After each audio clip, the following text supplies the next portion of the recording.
Hi everybody, I'm Lamaga Farzada. Today I will tell you a story which is one of the selected stories of Mir Jalal that's called Hey İsmayıl, Make Him Understand. Let's start.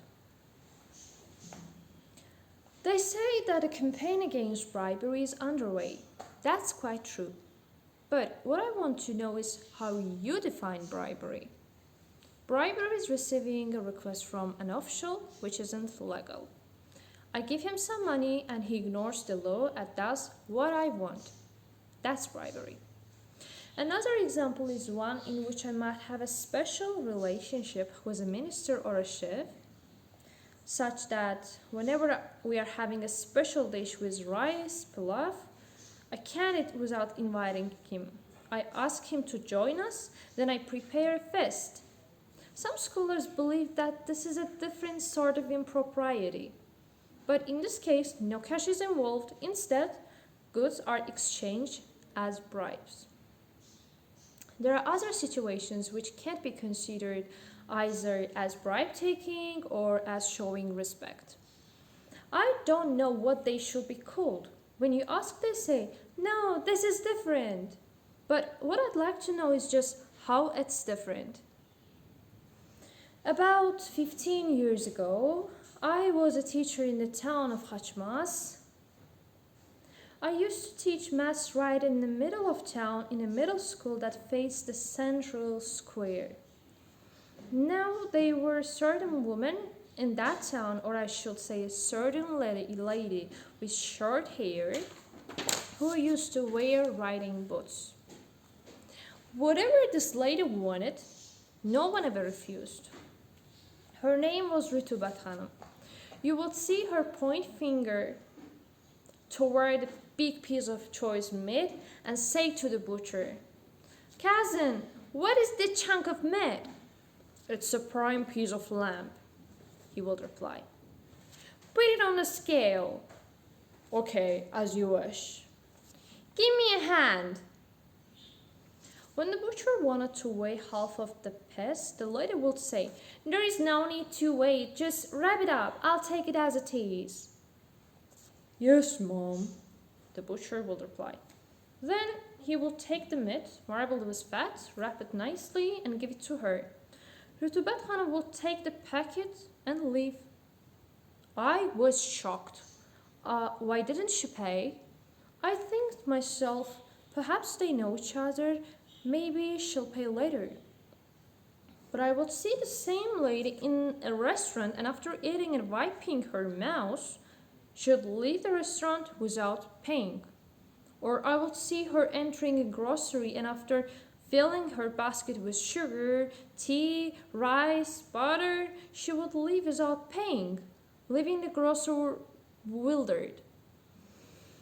It was amazing. Perhaps we had entered the era of true communism and money was no longer necessary. But if that were true, then I was the only one who was benefiting.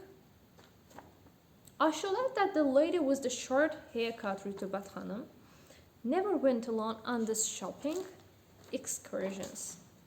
She was always accompanied by a tall military man who would carry her basket or her suitcase. As she made her rounds in the bazaar, the basket would get heavier, but she never did pay any penny. This was so amazing. Even the chief of the market couldn't do this. At least the tax collector gives a receipt. Even the food inspector doesn't behave in this way. Once I saw Rutubat Hanım in a fabric shop which had just opened. She had ordered several rolls of fabric, and from each roll she took enough fabric to cut a dress. But this time, when she started to leave the shop, the shopkeeper called out, "Wait! What is it?" she asked. "By my sister, you forgot the money," he replied. "What money?" she answered. "The money for the fabric." The woman turned to her tall companion and said, "Comrade İsmayıl, please make him understand." İsmayıl approached the shopkeeper and said, Forget about it. What? I said forget about it.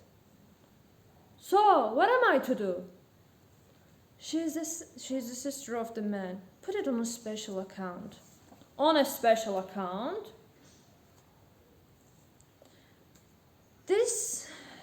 The fabric salesman was bewildered. The lady, as if trying to blind him, pointed her finger toward him. Where has this stupid person came from? Don't you know who I am? No, my sister, I don't know. You will know. Go and sit down. But how? Again she turned to her companion and said, Hey, Ismayıl, make him understand. From what godforsaken place have they bought this man? Couldn't they find anyone else in Guba? Is that why they bought this guy?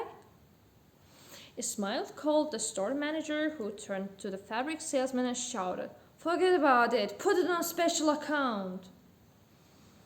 I witnessed this entire scene. I didn't understand. This was neither bribery nor respect for some minister. This was said out of fear. Out of fear. One gives his goods and his money to a robber, a thief, or a highwayman. But this type of thing happens in the mountains or in other places, not in the center of town in broad daylight in front of everyone. In the heyday of Soviet government, why should a man give away his goods? This was unheard of. I thought to myself, I'll bet that this is a different type of fear. I'll bet that Rutubat Hanım is a different type of lady. It turned out that she was the sister of the most powerful man in the country. Nobody dared stand up to her. As soon as she appeared in the market, everyone tried to hide and stash their goods out of sight. But she was too quick and too keen for this kind of people. Imagine, like an eagle, she would descend upon them, upon their backs, and fly away, and taking whatever she wanted. For many years, this lady rode her house and challenged in that town. But in the summer of 1953, Rutubat Hanım stopped coming. No one knew what had happened to her. One said that she had died, but her military man İsmayıl was still in the bazaar. Standing as though he had just retired, İsmayıl would put his two hands behind his back and stand and watch the everyday affairs of the world. Hey, İsmayıl, where is Rutubat Hanım?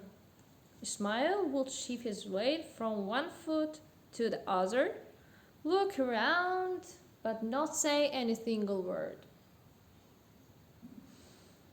İsmayıl, who used to be the one who made everyone understand, was now silent. He didn't want to speak. İsmayıl, what happened to that woman? What woman? Rutubat Hanım. İsmayıl was silent. He scratched his neck. Let's talk about something else, he would reply. Rutubat Hanım had disappeared without a trace. At one time, you could have seen her march through town in her riding boots, followed like a shadow by İsmayıl, who carried her basket and answered, Yes, ma'am, to her orders. You might have thought that she was the town goddess. It's hard to imagine that someone with roots as deep as Rutubat Hanım's could vanish from this town so easily. But 1953 was a terrible year for her. Whatever happened in the summer of that year, the result was that the will of Rutubat Hanım's power was broken. Then she simply vanished. No one saw her, no one heard her ordering İsmayıl around again. The townspeople laughed and were delighted to be free of the chief and his bully sister. The only person still associated with Ritubat Hanım was İsmayıl. Like an autumn leaf, he turned yellow and dried up. He even shrank in size. He didn't have anyone who could make understand. He had no patience. And whenever anyone asked about Ritubat Hanım, he'd get embarrassed, his face would turn red, and he would say, "Let's talk about something else." "İsmayıl, may those days be gone and never return."